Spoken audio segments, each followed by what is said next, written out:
Hello, everyone, and welcome to The Wrap, brought to you by Michigan Medicine Headlines. I'm Dan Ellman with the Department of Communication. And I'm Gina Sawani, also with the Department of Communication and Dan's co-host today. Today, we're going to talk about U of M Health's brand new mobile mammography unit that will help the organization better serve the Ypsilanti community. Now, before we get into that important conversation, be sure you go back and get caught up on any episode of The Wrap you may have missed. For instance, the first show of 2023 focused on the organization's research strategy. And just a week before that, you could check out the 2022 year in review. You can find all those shows on iTunes, Stitcher, Google Play, or any other podcast hosting platform. New episodes can also be found on the Michigan Medicine YouTube channel and as part of the Headlines Week in Review. And with that, Dan, let's bring in Tony Denton, U of M Health Senior Vice President and Chief Operating Officer. Tony, thank you so much for joining us today. Oh, it's my pleasure. Good to see both of you.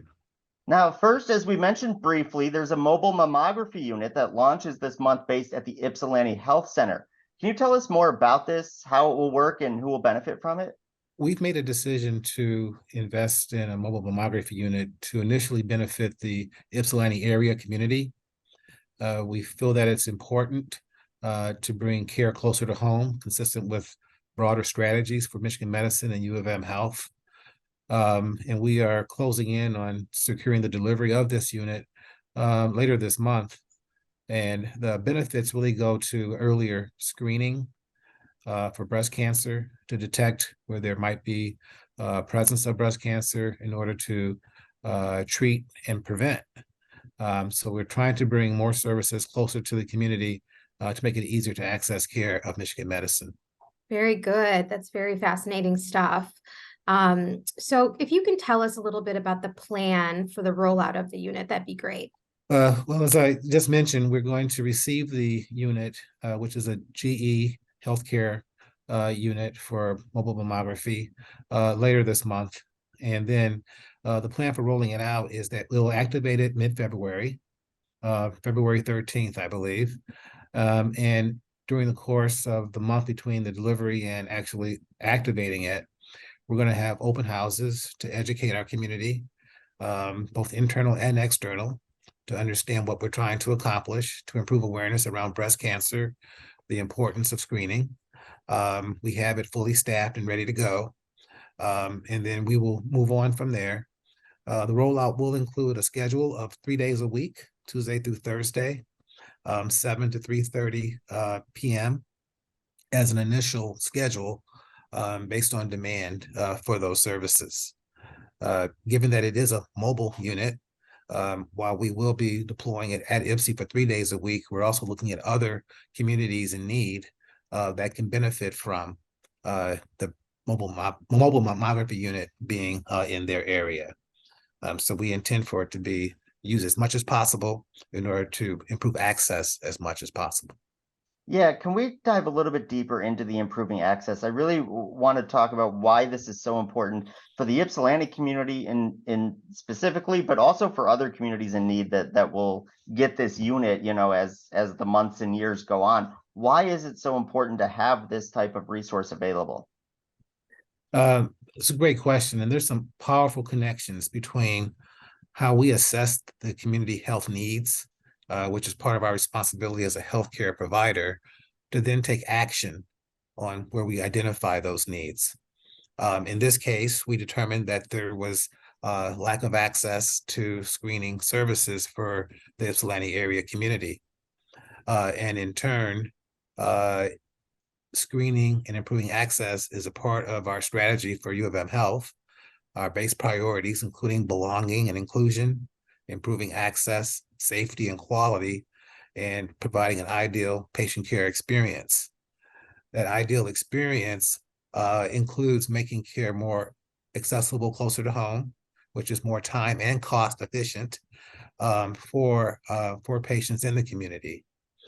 When we think about communities that are lacking in access, they tend to be communities where the economics are lower than in other communities, which is the case for Ypsilanti. It's identified as a socially vulnerable area.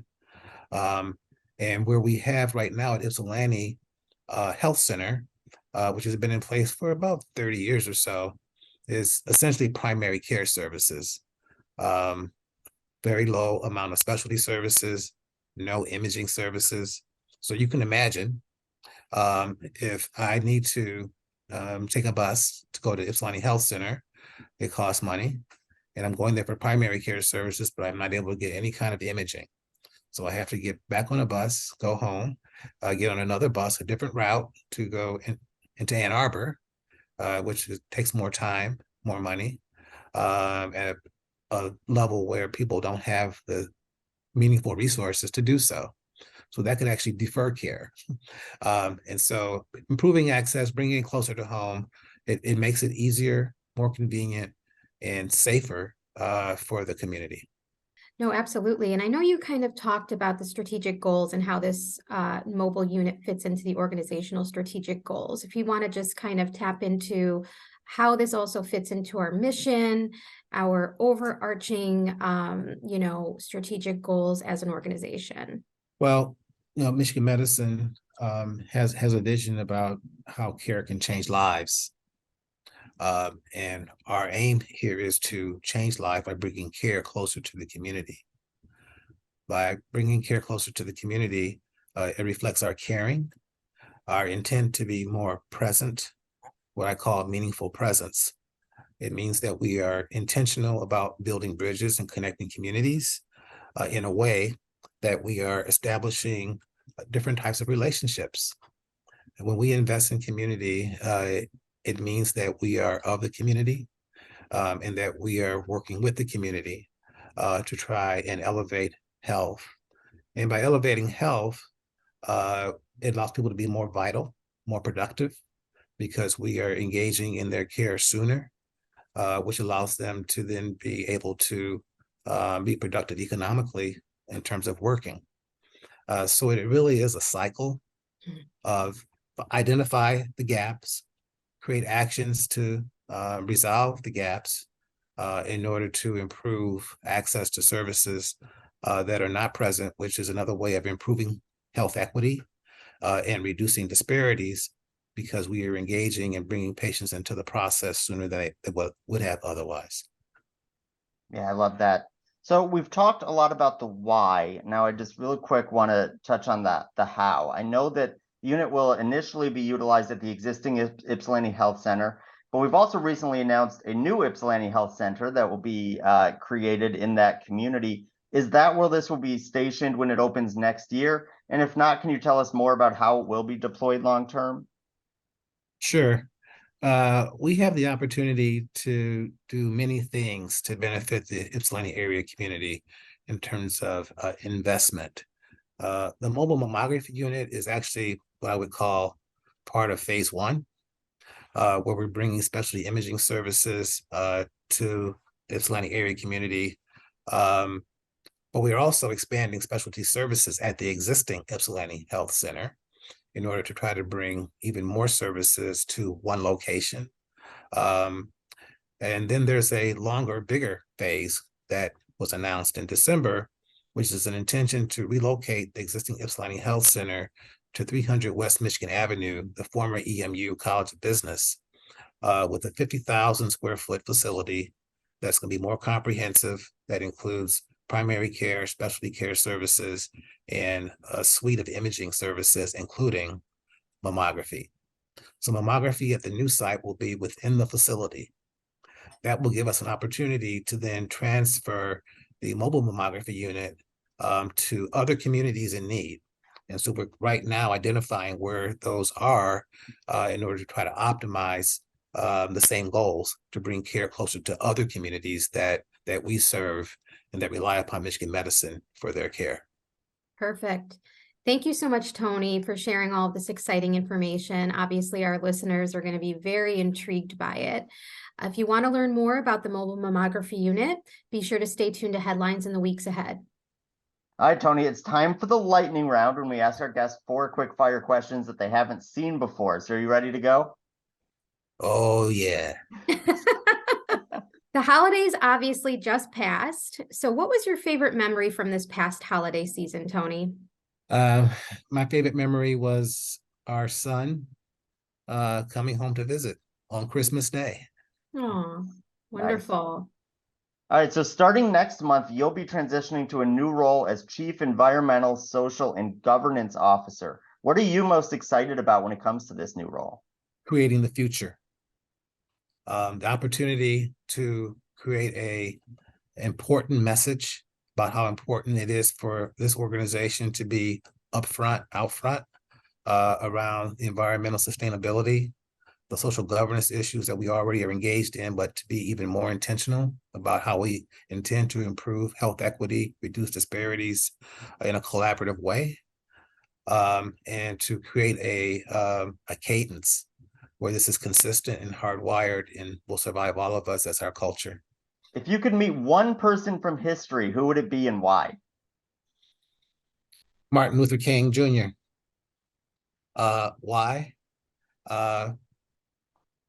Because he has had singular impact on the world in terms of its perspective on what nonviolent protest means to enable meaningful change.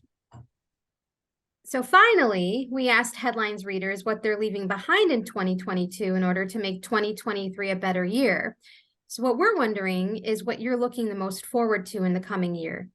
I've been fortunate to be the chairman of the Michigan Hospital Association Board of Trustees. And what I look forward to for the state, as well as for our organization, is to continue to find new ways to tell our story, what we're trying to do in healthcare, how we need a team across healthcare, outside of healthcare, in order to improve the health of communities that we serve. So I'm looking forward to that engagement. Well, thank you so much, Tony, for being a good sport today and sharing a ton of valuable information for our listeners and viewers. Once again, if you want to learn more about the new mobile mammography unit coming to Ypsilanti and other communities, stay tuned to Headlines at mmheadlines.org. That's mmheadlines.org.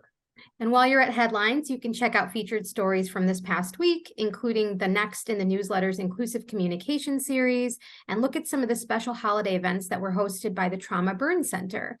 Find all that and more again at mmheadlines.org. All right, Gina. So some sharp-eared listeners may realize that this isn't your first rodeo on the Wrap, though it's been several years since you've been on the show.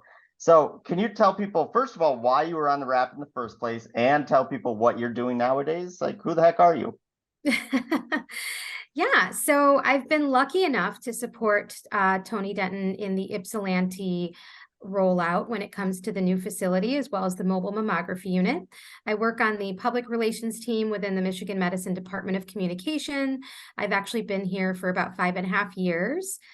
Prior to joining U of M, I worked in government communications and political communications. So this has been a welcomed relief from the craziness that comes with those lines of business. So thanks so much for having me on, Dan. Yeah, absolutely. And you did a great job.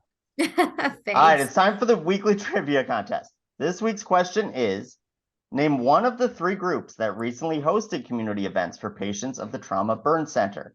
Once again, name one of the 3 groups that recently hosted community events for patients of the Trauma Burn Center. Once you find the answer, send it to headlines@med.umich.edu for the chance to win a prize. Thanks, Dan. So that's all the time we have for today. Thank you once again to Tony Denton for joining us today. It was a pleasure speaking with you. And thanks as always to our listeners and viewers for everything you do for patients, families, and each other. We'll see you next week.